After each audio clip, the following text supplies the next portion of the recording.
کربلا کی جنگ میں حضرت امام حسین رضی اللہ تعالی عنہ کو شہید کرنے کے بعد ان ظالموں میں سے ایک ظالم جس کا نام خولی بن یزید تھا، وہ امام علی مقام کا مبارک سر لے کر اپنے گھر آیا اور اپنی بیوی سے بولا، میں تیرے لیے وہ چیز لایا ہوں جو تجھ کو زندگی بھر مالدار کر دے گی۔ اس عورت نے پوچھا، وہ کیا چیز ہے؟ تو خولی بن یزید نے جواب دیا، میں حسین ابن علی کا سر لے کر آیا ہوں۔ اس عورت نے کہا، لعنت ہو تجھ پر، لوگ سونا اور چاندی لے کر آتے ہیں، تو اللہ کے پیارے رسول حضور صلی اللہ علیہ وسلم کے نواسے کا مقدس سر لایا ہے۔ تم دنیا کی دولت میں اتنے اندھے ہو چکے ہو، جس نبی کا تم کلمہ پڑھتے ہو اسی نبی کے نواسے کو شہید کر دیا۔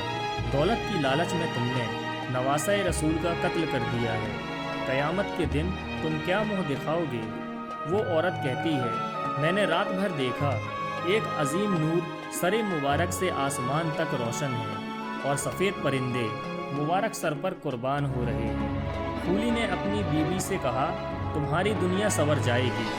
خولی کی بیوی نے کہا، تم اپنی دنیا سنوارو، خدا کی قسم میں تیرے ساتھ کبھی نہیں رہوں گی۔ اتنا کہہ کر وہ عورت وہاں سے چلی جاتی ہے اور تاریخ بتاتی ہے اس دن کے بعد سے خولی کی بیوی کا پتہ نہیں چلا وہ کہاں چلی گئی۔ جب امام علی مقام کا مبارک سر ابن زیاد خبیث کے پاس لایا گیا تو اس کے گھر کی دیواروں سے خون بہنے لگا۔ جب امام علی مقام کا سر مبارک ابن زیاد کے دربار میں یعنی گورنر ہاؤس میں پیش کیا گیا تو آپ کا سر مبارک ایک تخت میں رکھ دیا جاتا ہے۔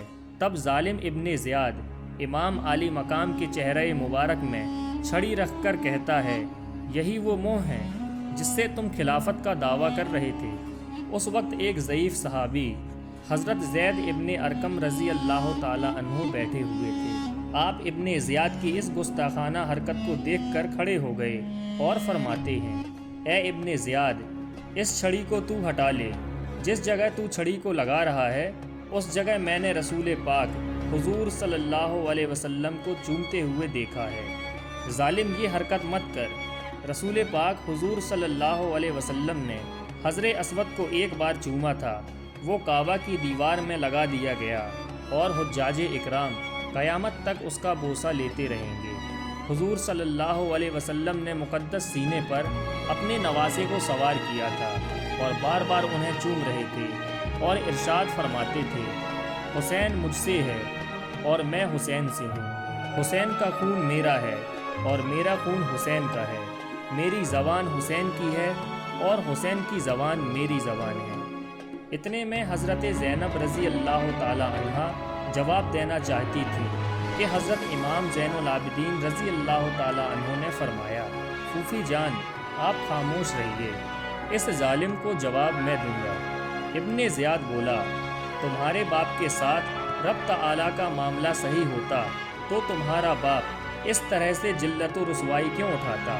امام زین العابدین نے فرمایا، میرے باپ کے لیے ذلت و رسوائی نہیں ہے، ذلت تو تیرے لیے ہے، کیونکہ میرے باپ کے خون سے تو نے اپنے ہاتھ رنگین کر کے اپنی آخرت کو برباد کر لیا ہے۔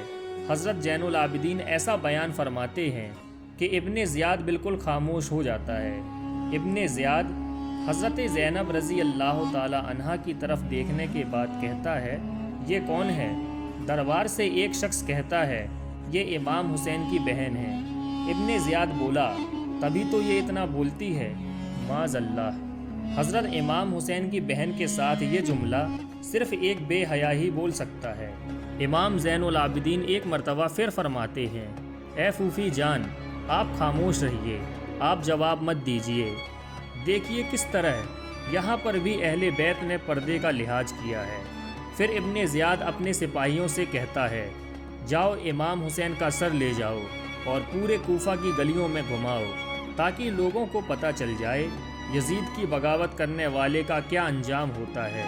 جب امام حسین کے سر مبارک کو کوفہ کی گلیوں میں گھمایا جا رہا تھا تبھی وہاں پر ایک شخص قرآن پاک کی تلاوت کر رہا تھا۔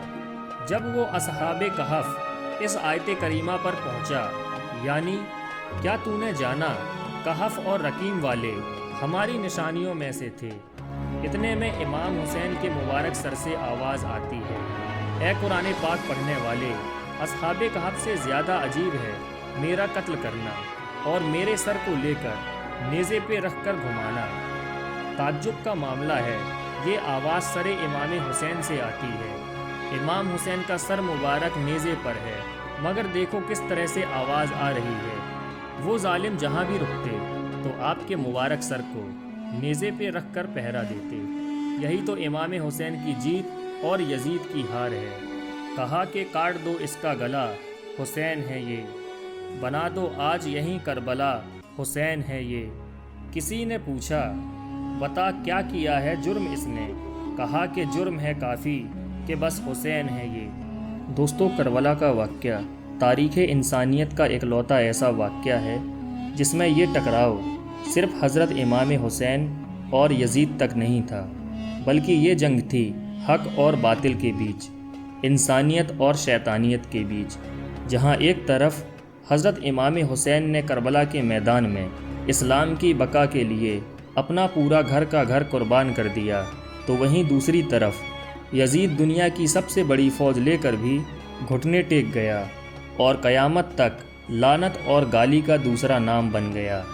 یزید دنیا اور دولت کے نشے میں اندھا ہو چکا تھا اور اس نے سوچا اب مجھے کوئی نہیں ہرا سکتا، لیکن اس کا انجام بھی دنیا کے باقی کافروں کی طرح ہوا۔ جیسے فرعون، نمرود اور شداد ہلاک ہو گئے، اسی طرح یزید بھی عذاب الہی میں مبتلا ہو کر غرق ہو گیا۔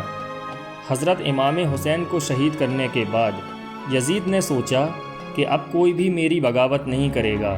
امام حسین رضی اللہ تعالی عنہ کا خون دیکھیے کس طرح سے رنگ لا رہا ہے۔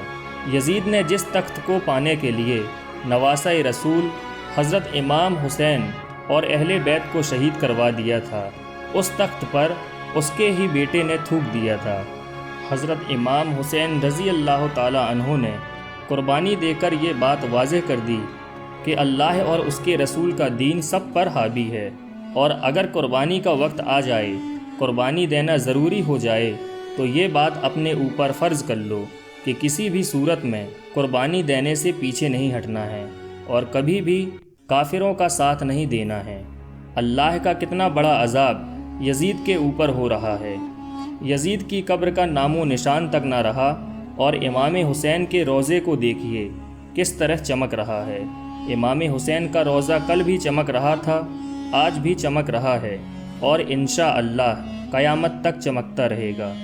کرب و بلا کی جنگ کا انجام دیکھیے، بے گھر یزید ہو گیا، گھر گھر حسین ہیں۔